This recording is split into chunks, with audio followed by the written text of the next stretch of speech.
Թռնոցիներ։ Սա արհեստական բանականության օգնությամբ ստացված մի շատ սիրուն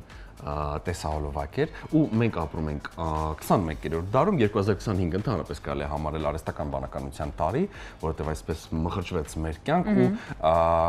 ի ուրախություն մեզ հայտնվեցին կան մարդիկ, ովքեր արհեստական բանականությունը օգտագործում են շատ ճիշտ ուղղությամբ, շատ ճիշտ նպատակով ու խորհուրդ է տրվում մեր շատ սիրելի հեռուստաատորին, ովքեր որ հիմնականում մայրիկներն է խոսքս ուղղված, միացրեք թող ձեր երեխաները լսեն այս գործերը։ Միացրեք թող այս տեսահոլովակներով տեսնեն եւ լսեն նման երաժշտություն, դեն նետեք այն արտասահմանյան անկապ անհասկանալի ինչ որ ներվային համակարգը խախտող մուլտֆիլմներն ու երգերը։ Սա է մերը, սա է ճիշտը, սա է հայկականը։ Եվ պատահական չդիտեցինք այս շատ սիրուն տեսահոլովակը ու արդեն սիրված թռնոցին լսեցինք, իսկ մեր հյուրն է մեր հյուրն է երգչուհի սոպրանո Հասմիկ Բաղդասարյան Դոլուխանյանը։ Մենք ունենք եւս մեկ հյուր, որը ցավոք սրտի եղանակային պայմաններից ելնելով չկարողացավ ներկայացնել այստեղ, բարի լույս, բարի առավոտ։ Այո, այս հենց արհեստական բանականության օգնությամբ փոխանցում եք այս էներգետիկան, այն ինչը պակաս է իրականում, հա, որովհետև այս մռայլ իրականության մեջ այս ջերմությունը, այս կարևոր մեսեջը բոլորիս համար է պետք։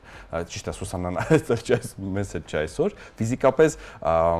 շնորհակալություն ես մեծ ահռելի գործի համար։ Ինչպես առաջացավ գաղափարը։ Գաղափարը շատ վաղուց արդեն կա, շատ վաղուց ասած լինելով բավականին լուրջ զբաղվածություն ունեցող երգչուհի հյուրախաղային ավելի շատ էսպես, ես հասկացա, որ մի շատ կարևոր բան եմ բաց թողում իմ կյանքում, դա մանկավարժությունն է եւ անմիջապես անդրադարձա դրան, որովհետեւ պետք է ժամանակներ եւ ստեղծեցինք ճիշտ է ուրիշ հեռուստաընկերության համագործակցությամբ շողակաթի ստեղծեցինք մի ամբողջ արխիվ մանկական երգերի ամբողջը տեսաձայնագրվեց եւ բավականին լուրջ տարածում ունեցավ ու հիմա էլ շատ ծնողներ կան, որ իսկապես դիմում են եւ շատ գեղեցիկ հայկական երգեր են տեղ ունենք։ Եվ մի օր հանգիստ անգամ չեմ հիշում, որ երկրում էին նստած, մեկ էլ Սուսաննա Հարությունյանից նամակ է գալիս, Հասմիկ ջան, խնդրում եմ տեսեք այս կերպարը ձեզ հաճելի է, հաճելի չէ, ծանոթ չենք իրականում, մինչ օրս անձամբ ծանոթ չենք Սուսաննայի հետ, բայց on-line տիրույթում այնպիսի մի ընկերություն սկսվեց, իրար հասկանալով, որ միասին ստեղծեցինք երևի թե արդեն 3 տեսահոլովակ, ինչի համար շատ ուրախ եմ, քանի որ յուրաքանչյուր գործիք, որից շատ վախենում ենք, ասում ենք, հայում այն մա բոլորի ուղեղ, այսպես, բայց նույն արհեստական բանականությունը դա նույն մարդկային ռեսուրսից օգտվող բանականություն է, որը եթե հայտնվում է ճաշակով եւ գիտակից մարդու ձեռքին, դա դառնում է շատ օգտակար տիրույթ, որը պարզապես անհրաժեշտություն է հիմա այնքան է հեշտանում բաներ, որ մի ժամանակ առաջ մենք անգամ պատկերացնել չէինք կարող, որ այդքան արագ կարելի է ստանալ ինչ-որ մի բան, որը հնարավորինս գեղեցիկ մատուցես եւ հենց այնպես ինչպես դու պատկերացնում ես, որովհետեւ կան դեպքեր դու ինչ-որ բան անում ես, չէ, սենց չի այստեղ, դու կարողանում ես իրականում քո գաղափարը շատ ճիշտ թելադրել եւ ստանալ այն արդյունքը, որն դու ուզում ես։ Պարզապես ինչպես ամեն մի շնորհ տրվում է, բայց նայած ում է տրվում, ինչ ձեռքերում է հայտնվում, այդ նույն արհեստական բանականության գաղտնիքը դրանում է, իսկ Սուսաննան այն վստահելի մարդկանցից է, որ իրոք շատ ապահով ձեռքերում է հայտնվել։ Ավանդական երգերը եւ նոր տեխնոլոգիաները որքանով են համատեղելի։ Դե ինչպես տեսանք, շատ համատեղելի են։ Իրականում շատ համատեղելի են, որտեղ մարդ արարածը չի փոխվում, փոխվում են ինչ որ արտաքին գործոններ, նույն հագուստը, նույն ինչ որ մատուցման ձևեր, բայց իրականում մարտեությունը չի փոխվում, այնպես որ ինչպես դա երգվել է եւ շատ հոգեհարազատ է եղել, այնպես կա ու լինելու է մեզանից անկախ։ Թռնոցին ինքը անկախ ամեն ինչից շատ սիրված էր արդեն, չէ՞, միջև այս տեսահոլովակը ստանալը։ Այո, որովհետեւ նա որոշ չափով ինքը հայտնի էր, քանի որ շատ նեղ շրջանակում շատ լայն տարածում ուներ, մարդիկ ովքեր այդ գաղափարային արժեքների գրողներն են, իրենք այդ երգը շատ լավ գիտեն։ Այսինքն հոլովակը մի փոքր ոնց որ հրեց դեպի առաջ, հա։ Կարելի այսպես ասել։ Իր գույնով ավելացավ այն ամենին, ինչ որ կար, քանի որ կան կատարողներ, որ կատարել էին, բայց այսպես մի փոքրիկ բան էլ ունեմ իմ կյանքում, baby կոնցերտներ, որոնք տարիներ շարունակ կազմակերպում եմ եւ երգը երբ ձայնագրվեց, քանի որ պետք է զետեղվեր Գայազատի խաղալիքի մեջ, որը մի քանի օր առաջ է լույս աշխարհ եկել եւ հիանալի առաջի խաղալիքն է, որը երգում է հայերեն, հեքիաթներ է պատմում եւ այն նյութից է, որ կարող ես կծմծել, ինչ ուզում ես անել, բայց առաջի հայկական խաղալիքն է, որը ամբողջովին հայկական է, սկսված իր տեսքից, երկաթից, զրույց արտադրվել է Հայաստանում, արտադրվել հենց նոր տարուց առաջ արդեն մենք լուսաբանեցինք եւ բավականին լայն միանգամից պահանջարկ ունի։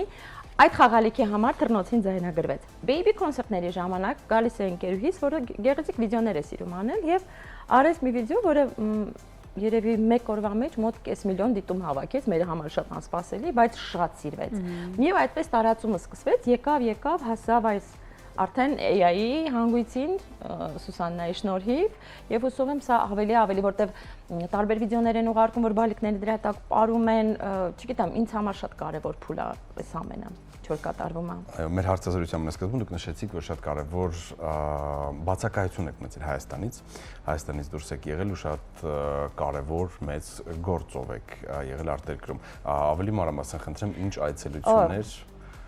Սիրով ինչով էր կարեւոր ձեր որպես իմ հիմնական զբաղվածություն ես Նաղաշ անսամբլի երգչուհին եմ, որը վերջի 10 տարին ամբողջ աշխարհով մեկ Հայաստան է ներկայացնում եւ գրեթե Հայաստանում չենք լինում այդ առումով։ Ամեն ամիս մենք ինչ-որտեղ հյուրախաղերի ենք, բայց ինչով էր շատ կարևոր այս վերջի հյուրախաղերը, քանի որ մենք ելույթ ունեցանք Նյու Յորքի Global Fest-ում, որը աշխարհի բացառիկ փառատոններից մեկն է, որտեղ ներկա են լինում թե ամբողջ Ամերիկայի եւ թե ամբողջ աշխարհի ամենակարևոր փառատոնների եւ դահլիճների պրոդյուսերները, մենեջերները եւ տնօրենները, որոնք եւ միաժամանակ կազմակերպում են տարբեր համերգներ եւ յուրաքանչյուրը կարող է այդ պահին մտնել, տեսնել, ծանոթանալ։ Հայաստանը ընդհանրապես առաջի անգամ էր ներկայացվում եւ մեզ տրամադրել են Լինքոլն Սենթրի ամենամեծ դահլիճը, որտեղ մենք ելույթ ենք ունենում ու շատ մեծ դահլիճ, որի ընթացքում մարդիկ միշտ գալիս են, գրանցում են, նայում են, հետո մոտենում են, բայց երգում էինք եւ ինձ համար այնքան հաճելի էր, որ յուրաքանչյուր մարդով մտնում էր ելույթի ընթացքում, էլ չէր գնում։ Նստած լսում էին մինչև վերջ ու հետո մոտենում էին, ծանոթանում էին, Հայաստանը գրանցում էին իրենց ապագա ծրագրերում։ Այ շատ մեծ համար ճիշտ է ահռելի մեծ քանակի թե դահլիճներում ենք երգել, թե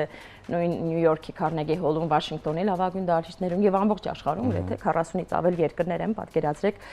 այդ սիրվածությունը ու պահանջվածությունը դրսում Նաղաշ անսամբլի, բայց սա շատ կարեւոր էր, որ Հայաստանը այնտեղ շատ լուրջ ելույթ ունեցավ ու իր մասին հայտարարեց ու մինչ օրս մենք դեռ արձագանքները ստանում ենք ու արդեն հրավերները շարունակում են գրանցվել։ Իսկ ինչ նոր նախագծեր են սպասվում առաջիկայում։ Առաջիկայում շատ հետաքրքիր նախագծեր, այնպես ստացվեց, որ ես 7 տարի աշխատել եմ Կոմիտասի Թանգարան ինստիտուտում, հետո միառժամանակ դուրս եկա եւ հիմա տնօրենությունը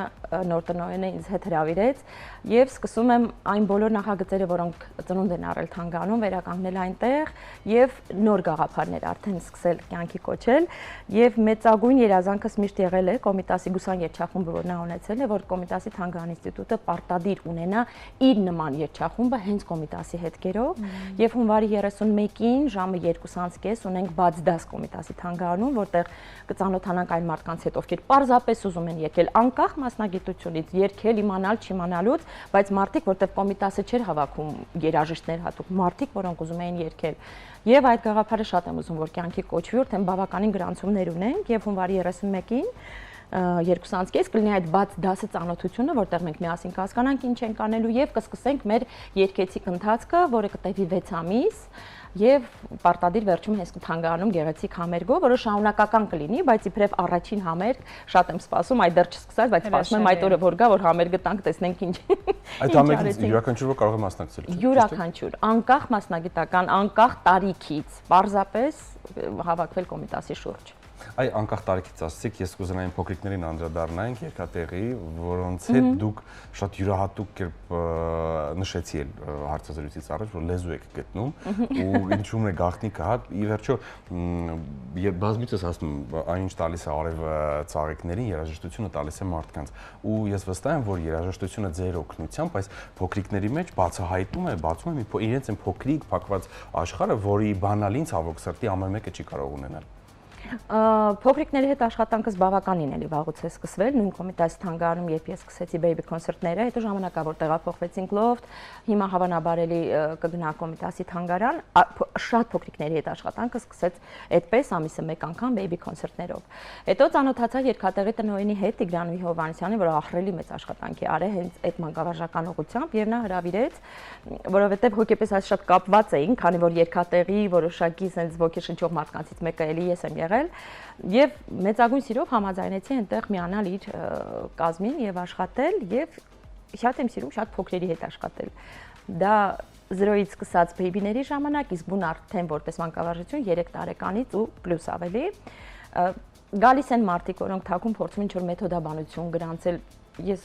գաղտնիքներ չունեմ, դա պարզապես գալիս է մարդու տեսակից, իր խառնվածքից, իր գենետիկ կոդավորումից, որովհետև գրեթե մայրական կողմս բոլոր երզնկյաները գրեթե բոլորը վարժապետներ են եղել եւ անհնարին էր, որի մեջ ինչ-որ ձև դա չլիներ։ Մայրական կողմս ահռելի քանակի վարժապետներ է ունեցել, պապայի կողմը շատ երկհող է եղել եւ այսպես խաչմերուկի վրա կանգ առա ես եւ իրենց հետ աշխատելից երբեք չեմ մտածում, որ այսպես պետք է անեմ կամ այսպես պետք է անեմ, որովհետեւ բաներ կան, որ պետք է դու ըստ իրավիճակի արագ կողմնորոշվես։ Այդ արագ կողմնորոշվելու ունակությունը հավանաբար քիչ մարդիկ են ունենում, միգուցե այդ ճկունությունը ներքին, եւ պարզապես խոսել իրենց հետ, իրենց լեզվով, զգալ այդ պահին ինչ ուզեցին։ Իհարկե դիսցիպլինար առումով պետք է բաներ կա, որ կարողանում ես, բայց փորձել իրենց հետ խոսել իրենց լեզվով եւ այդ սերը իրենց փոխանցել, որ այդ երաժշտությունը ամբողջովին քո մեջ խոսում է,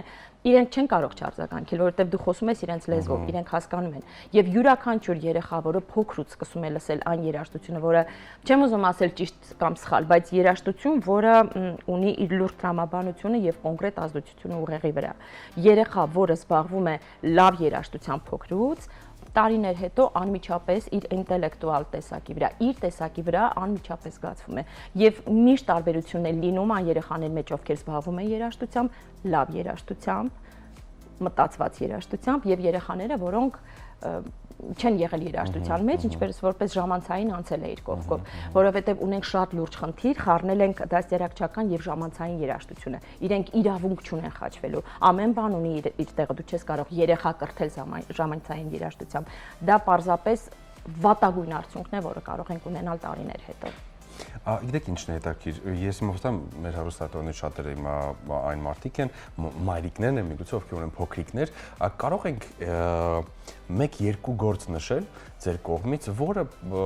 ցանկալի կլինի, օրինակ տանը պարզապես միացնել, չստիպել երեխային որ նա լսի, պարզապես տանը միացնել, որ նա թող իր համար խաղա, զբաղվի, բայց այդ երաժշտությունը, այդ երգերը նա լսի։ Ահռելի աշխատանք ենք արել անցած տարի, դա ունենք մոտ 20-ից ավելի երգեր հայկական, որոնք կարող են YouTube-ում գտնել, Image-ում գտնել, որ մանկական երգեր Հասմիկի հետ որ լինեն, պարզապես գրեն, դա բերում են 20-ից ավելի երգեր են, որոնք շատ մայրիկներ հենց այդպես էլ անում են, ունեն վիդեո վկայություններ, այսպես ասեմ, որ ամբողջ օրը միացված բալիկը լսում է եւ նույն այդ շարժումները, մանր մոտորիկայի, որ մենք այդ ամենը անում ենք, մասնագետների հետ լուրջ քննարկված եւ շատ գեղեցիկ երգեր են, իրոք շատ գեղեցիկ երգեր են եւ ամենակարևորը, որ կերպարները այնպեսին են, որ երեխան նաեւ իր աչքը սովորում է գեղեցիկ կերպարին, որտեղ շատ հաճախ արդեն այն կարգի շեղված կերպարներով են ներկայացնում մանկական երաժշտությունը կամ ամեն բան երեխայի հետ կապված, որ ասում ես, չէ, սա ազդում է ուղեղի վրա, ուղեղը չպիտի նման կարգով զարգանա, զարգացնել պետքա գեղեցիկ կերպարով, մտածված տրամաբանված երաժշտությամբ եւ երաժշտությամբ, որ անի, որտեղ երաժշտությունը այն դուք ճիշտ ասացիք, այն բանալին է, որ կա բանալին, բայց կրկին կարևոր է թե ում ձեռքում է դա հայտնվում։ Գիտեք, այս ամբողջ ընթացքում մենք զրուցում ենք, ես մտքով կրկին Նաղաշի հետ էի, որովհետեւ ցավոք սրտի ժամանակն էլ շատ քիչ է։ Այո, Նաղաշը նաեւ շատ մեծ կարևոր դեր ունի։ Ես վստահ եմ, որ այս այցելությունը Նյու Յորք նաեւ շատ մեծ հնարավորություն տվեց այդտեղ ներկա գտնվողներին ուշադրություն դարձնել դեպի մեր արմատներ, դեպի մեր պատմություն, դեպի մեր մշակույթ, դեպի Հայաստան ու դրանով հետաքրքրվածությունը մեր երկրի հանդեպ էլ ավելի է մեծանում։ Նույնիսկ ես վստահ եմ եղել են մարդիկ, ովքեր որ ընդհանրապես տեղեկություն չեն ունեցել Հայաստանից, բայց հիմա հետաքրքրված են ու վստահ եմ, որ պտուղները քաղել են շուտով։ Ամենակարևորը, որ գրեթե ոչ մի երկիր, որտեղ մենք հայտնվում ենք Նաղաշ անսամբլով, չի եղել դահլիճ, որտեղ եղել է քիչ մարդ։ Միշտ լեփլեցուն դահլիճները եւ քանի որ մեր մենեջերը գերմանուհի է, փաստացի հայկական տիրույթի հետ քիչ է աշխատում եւ աշխատում են նույն փառատոները, նույն համերգային դահլիճները եւ ամբողջ դահլիճները լեփլեցուն են լինում օտարերկրյա ունկնդրով, բնականաբար լինում են մեր հայերը եւ ինձ համար ամենակարևորը, որ երբ վերջում մոտենում են շատ հուզված ասում են, գիտեք, մենք չէինք սպասում, որ նման մակարդակի Հայաստանը կարող է ներկայանալ եւ նստած հուզված էինք, որովհետեւ տեսնում էինք արձագանքները եւ այն հպարտությունը, որ մենք ընթացքում զգացել ենք համերգի, որ այ սա է Հայաստանը, այ սենց պետք է ներկայացվի, դա մեզ համար շատ մեծ բան արժե։ Շնորհակալ ենք շատ։ Վստահ եմ 2026-ը հագեցած կլինի նման հետաքրքիր իրադարձություններով, հաջողություններով, որոնք կարևոր են վստահ եմ ոչ միայն ձեր համար, այլ ընդհանրապես մեզ համար, հայերիս, Հայաստանի համար։ Շնորհակալ ենք շատ։ Մեր հյուրն էր երգչուհի սոպրանո Հասմիկ Բաղդասարյանը Դոլուխանյան։ Ահա այսպիսի լավ տաղանդավոր եւ կարևոր մարդկանցով ենք մենք շրջապատված լինում այս առավոտների ընթացքում։ Շնորհակալություն, որ մեզ հետ եք, շնորհակալություն, որ օրը սկսեցիք մեզ հետ։ Այսօր 3-շաբթի է, հունվարի 20, տանից դուրս եկեք մի փոքր շուտ, որպեսզի կարողանաք հասցնել ձեր բոլոր աշխատանքներին, որովհետև քաղաքը ծանրաբեռնված է, խցանված է, հուսանք մինչև օրվա վերջ փողոցները մաքուր կլինեն, աղը լցրած կլինի եւ չենք սահի, այլ պարզապես կվարենք մեքենաները կամ կքայլենք։ Այո, ձեզ լավ օրվա շարունակություն։ Անկախ ամենից ժպտացեք, ձեզ լավ օր։